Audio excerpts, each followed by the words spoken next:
what do you know? What do you know? I know it's been a while, and we need to do a little catching up. And I figured I'm in St. Louis. That's where I left off at last time. What a better place to get caught up at. In the same town that we left off at. So, gonna make our way through St. Louis this morning. And we'll do a little talking about what all has happened over the last month.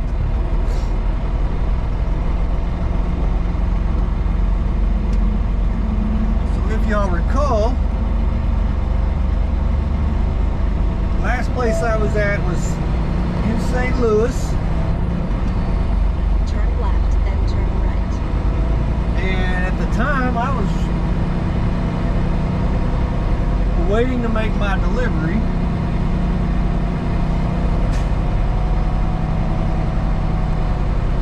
Which didn't turn out so great.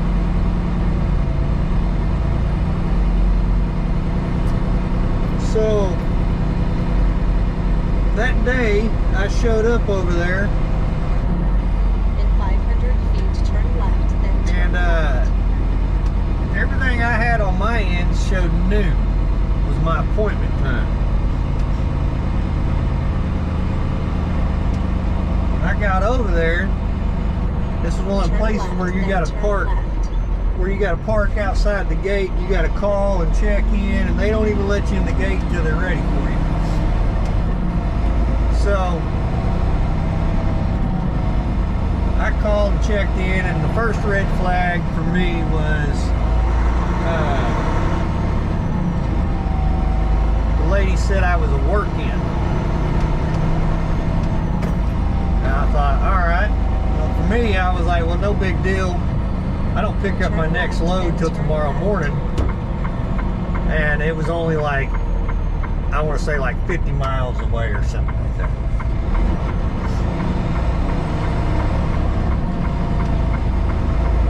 Well,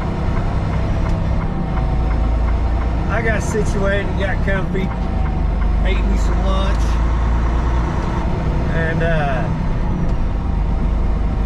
ended up taking a nap. And I woke up about 3 o'clock, and I thought, man. And I looked around, and I was the only truck out there. And so I thought, well, I'll go ahead and pull my placards. They're fixing to call me. There's nobody left. And pull my placards all off. Called that lady, and she says, oh yeah, we're over capacity and we can't accept you today. And I thought, all right, well, what about in the morning? She says, no. She said, this load's not supposed to be here for like 12 more days. And I said, well, I got places to be in the morning. I can't sit here much longer. And she says, yeah, I don't know what to tell you, but we can't accept you. We're at capacity. So I immediately called the agent, and he starts trying to make some phone calls. Well, little did I know the place closed at 3:30. So didn't get much done that day.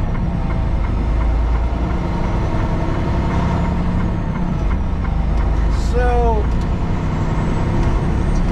when it was all said and done, there was a whole lot of calling around. I ended up sitting at this same truck stop for 2 days.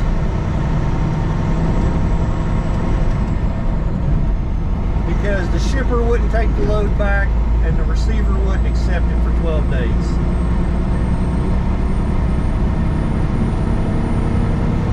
So I ended up having to cancel. I had my whole weekend, Labor Day. This was Labor Day weekend. I had my whole weekend planned out so that I could run all weekend. I had to cancel all my loads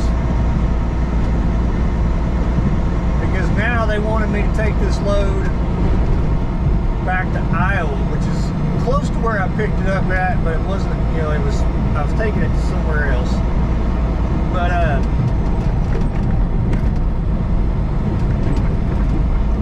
need to get over here. Problem that I had in that whole situation, this is kind of where I feel like us as truck drivers, we kind of get backed against the wall once in a while. I sat on that load for 2 days while they tried to figure out what to do with it. Then when it was all said and done, they wouldn't pay me what I wanted. They only paid me like $250 a day for layover. And you know, and then they asked me, they said, well, what are you going to charge to run it back, or to run it to Iowa? And I said, well, and I wasn't trying to be greedy or anything, but I'm like, all right, well, if you're only paying me $250 a day, I want like $3,000, you know. And my thoughts was, is I'll hit them at $3,000, you know, they'll come down off of that a little bit, and I'll make up a little bit of my time, since they didn't hardly pay me any layover. I'll make it up on the rate going back to Iowa. My agent calls me back and says, man, they won't pay nowhere near that. They said that lane only pays like $1,200 to $1,500. I said, well, it doesn't matter what the lane pays. What matters is the fact that they've held me up for 2 days now, and they're only willing to pay me $500 for my time. I said, so, you know, they need to help me out on the rate a little bit here. When it was all said and done, they would only pay me $250 a day layover and $1,500 to run that load back to Iowa. And that's the part that I have a real big issue with. Like, it didn't matter what I felt my time was worth. They dictated what my time was worth.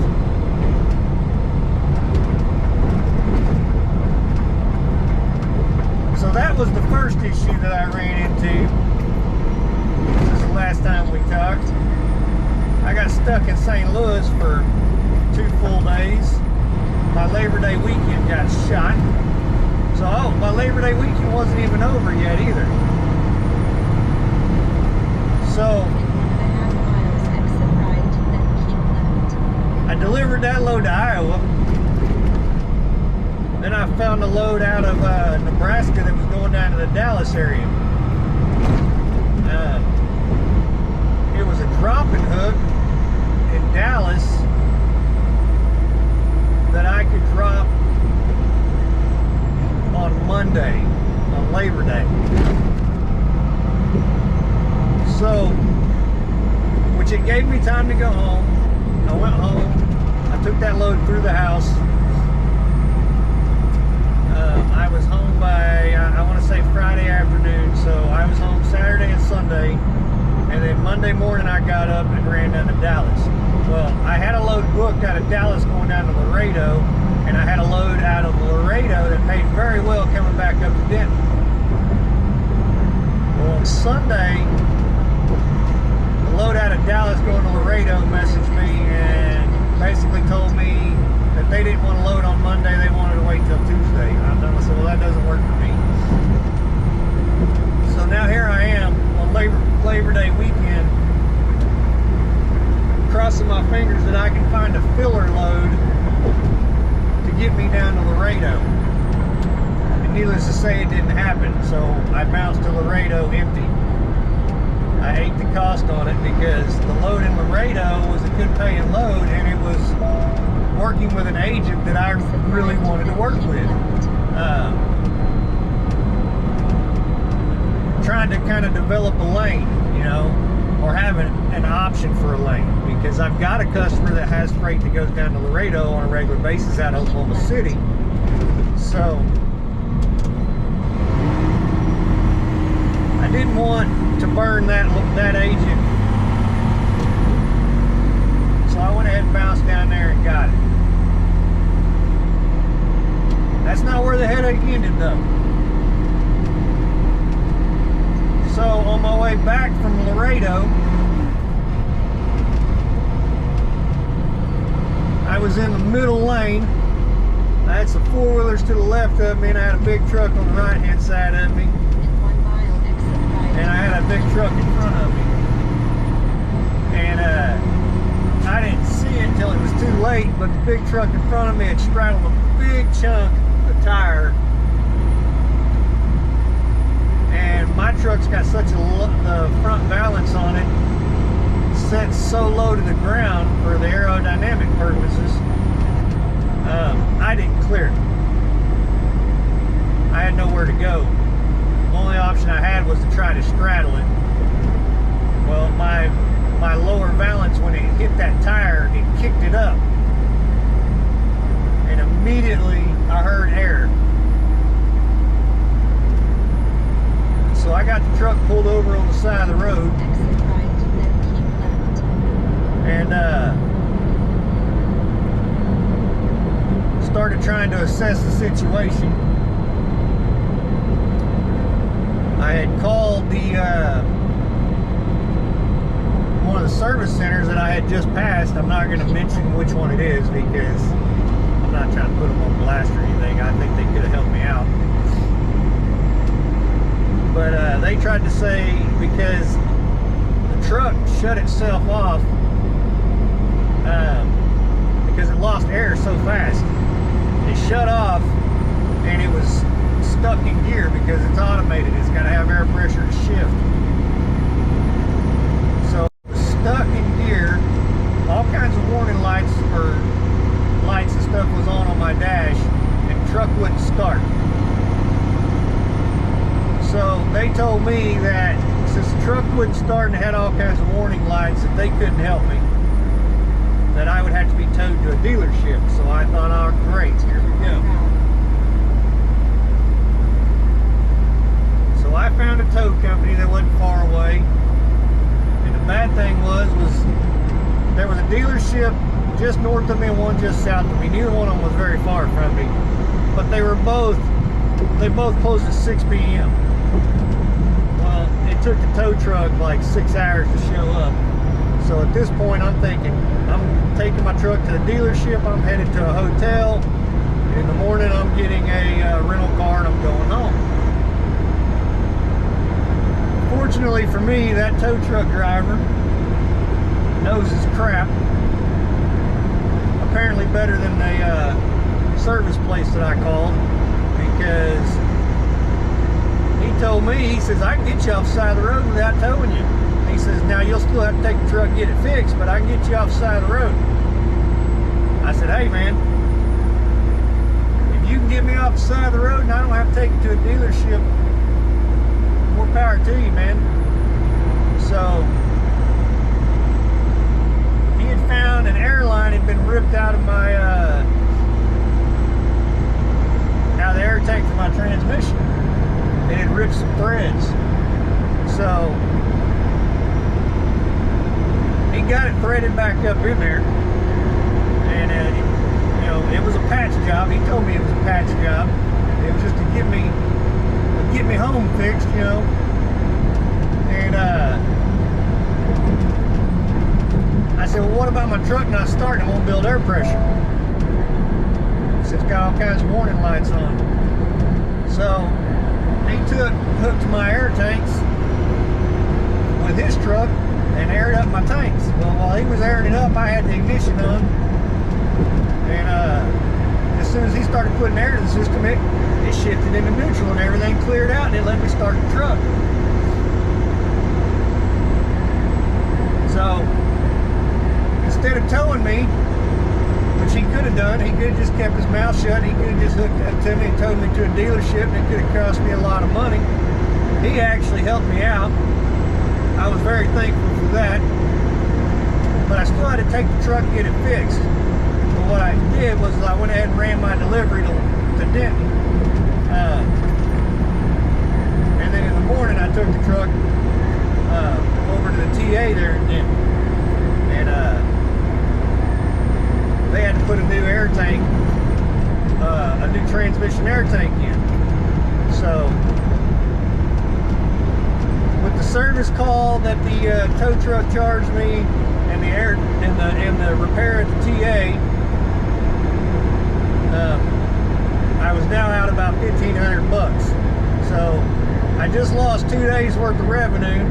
I had a load cancel on me from Laredo going down to Dallas, and I ended up deadheading that all them miles. And now I just had a repair bill of 1,500 bucks.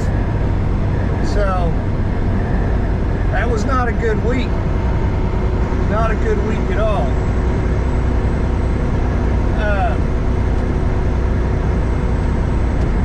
So I got back out and got to running again. And I had a couple of good weeks. And then I came across a load out of Houston, going up to the Tulsa area. So I booked this load, and this agent sends me an email and states that I need to print this paperwork off because I got to have this paperwork in order to pick my load up in Houston. So I don't think nothing of it. I mean, I kind of glance over it a little bit. And there's 3 forms. Where I'm picking up at is from a World Trade Center, like cross dock or warehouse or whatever you want to call it. So I print the paperwork off, and I print every piece of it, and I show up to pick up my load, and I give that lady all my paperwork. She looks it over, and I can't remember if she either scanned it or she made copies of it. I remember she stuck it in the machine though. Like I said, I don't remember if she made copies of it or not. But either way, she looks my paperwork over. She prints out some pink form and hands me this pink form with my paperwork back and sends me around to one of the warehouses to get loaded. I go around to the warehouse, I give that guy all the paperwork. He loads me up, and I pull out. Well, as I'm looking, so for me, the first thing was when I pulled out, it was extremely light. The load was booked at 43,000, which I thought no big deal. That happens all the time. I literally just hauled a load the other day that was booked at 42 that only weighed 20.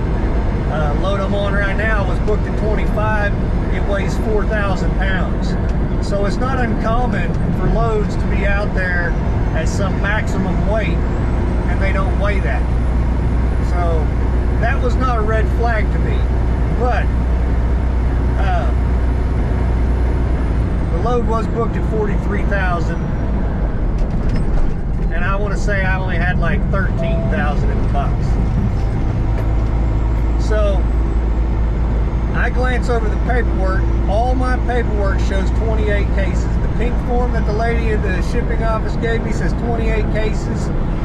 Both of my delivery orders say 28 cases. I hop up in the trailer, I do a quick count, there's 28 cases in there. So I'm like, all right, I got everything. I close the doors up, I lock them up, I make my way to Tulsa.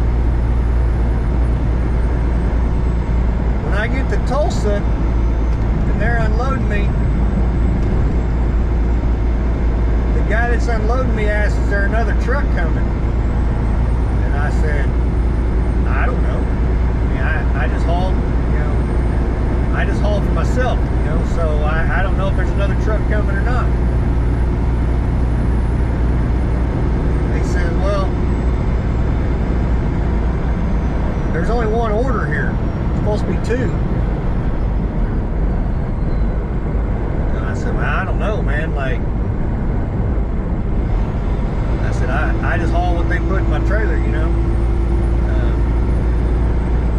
shows me the paperwork. Well, what I had failed to notice, because when I checked the paperwork, I just saw 28, 28, 28 on everything. I saw that the receiving location, I make sure that my receiving location is the same on all of them, and I rolled with it.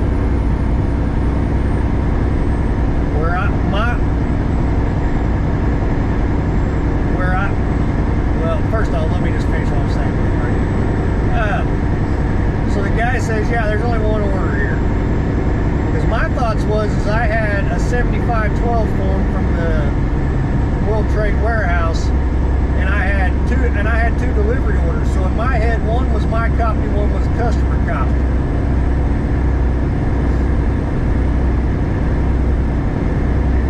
Well, the guy at the receiving end shows me that these are two different orders. They both say 28 cases, but they have different shipping numbers on them. I didn't notice that. I mean, like I said, I thought one was my copy, one was a customer copy. So I just told him, I said, well, show which one you received and mark the one that you didn't receive, and I'll send it in, and maybe they got another truck bringing the other one or something. I don't know. Or maybe it wasn't there. That was the other thing I said. Well, maybe it wasn't there or something. I don't know. Like, I don't know how that whole trade center thing works. So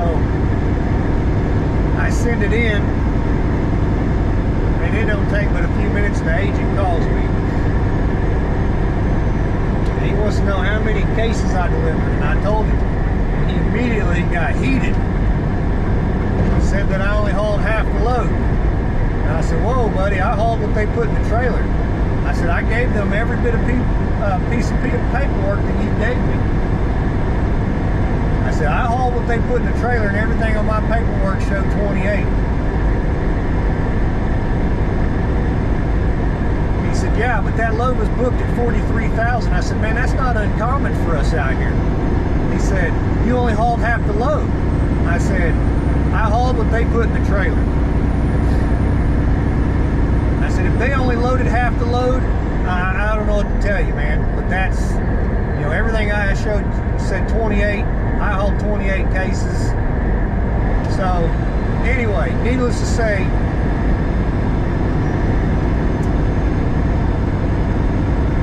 I lost that battle. I went back and forth with the agent. I went back and forth with Landstar on it.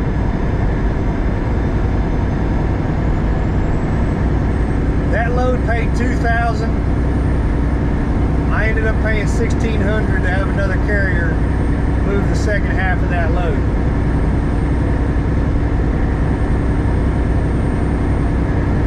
So that kind of sucked. So I learned a very valuable lesson that day, and I say valuable lesson. I learned a lesson that I already knew. You always double check your paperwork, but I just glanced over my paperwork and everything looked the same to me, so I thought it was all the same, and I thought I was good. I did not think that I needed to check all my shipping numbers, but lesson learned. So yeah, that load paid me $2,000. I had to pay another carrier $1,600 to move the second half of it. So that kind of hurt that week. So that's where I've been at. I've been over here fighting the battle and trying to stay afloat on top of rates dropping, and fuel prices ain't getting any better. Fuel prices will come down just a little bit, just enough to tease us, and then they'll jump back up. Like last night, they jumped up. I got fuel there at that Pilot before I parked last night. Looked this morning and fuel had jumped up 23 cents a gallon overnight at that Pilot. So every time it comes down, it's just like a little tease, and then they bump it right back up. So out here fighting the battle. So what I'm getting at, I guess I could say, I'm over here rambling, probably not making a lot of sense at the moment, but if you come out here thinking it's going to be easy money, it ain't easy money. It ain't always rainbows and butterflies. There's a lot to it. You don't come out here and just hold the steering wheel and make money. I mean, I guess you can if you're a company driver, but if you're going to be a lease operator or an owner operator, you're going to have some rough weeks. You're going to have to get through them. And if you ain't saving money and you don't have money in the bank, them rough weeks can put you out of business in a hurry.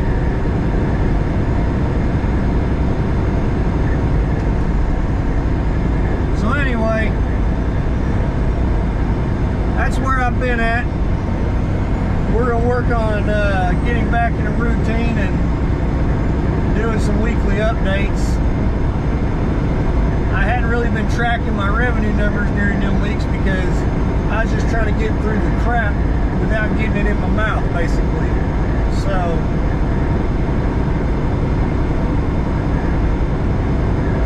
I have been tracking my miles, but for other reasons. I've been tracking my miles to kind of compare how much fuel I put into the truck and how many miles I run to see what my average fuel economy is compared to what my dash shows. And I have learned that my dash is like spot on. I know I had a comment once before trying to say that you can't always go by that. My dash has been within like a 1/100th of a 10, or what am I trying to say? Like last week, my fuel economy, my actual fuel economy was like 7.775, and my dash showed 7.8. Yesterday when I put fuel in, my fuel economy showed, my actual fuel economy was like 7.4, I think it was like 7.46 or something like that, and the dash is showing 7.5. So it's pretty goddamn close. It's close enough that I can utilize it as knowing what my fuel economy is. So we're going to try to get back in a routine. I'm on my way out of St. Louis right now to Tulsa, and I'm going home for the weekend. It's Saturday. I'll be home late this afternoon. I'm gonna do 2 days off, come back out on Tuesday. That'll be a fresh week. So we'll start tracking miles and revenue again. I'll get back into doing a weekly update, and we'll get back into sharing some content. Like I said, it's just last month was rough. And when it gets like that, sometimes it puts you in one of them foul moods. I couldn't even muster up. Plus, I was running some crazy hours too. Like I've been running. Like yesterday, I got up at 2. I was on the road by 3. I ended up doing a split shift yesterday, and I didn't park there in East St. Louis till 6:30 last night. So I ran a pretty long day, and I still had a couple hours left in my clock. I could have ran a little farther, but I was just more slap out. So I've had multiple days like that here recently. So between just being more slap out and then fighting the battle of trying to stay afloat, I really hadn't been in the greatest mood and wanted to do a video. So, like I said, it's not always rainbows and butterflies. I appreciate y'all for watching, and I'll catch y'all on the next one. Well, I bet y'all thought we was done. We ain't done. I couldn't end the video like that. Had to give y'all a little FaceTime, a little face action. So we're gonna call this bonus footage. I wanted to add on the battle with the half a load that I went through.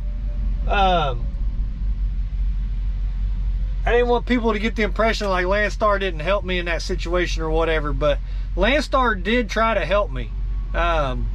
They did contact the agent, the shipper, the shipper, all that. Like they did try to help. What it amounted to, what Landstar told me was the only way I was going to get out of that was if the shipper admitted fault.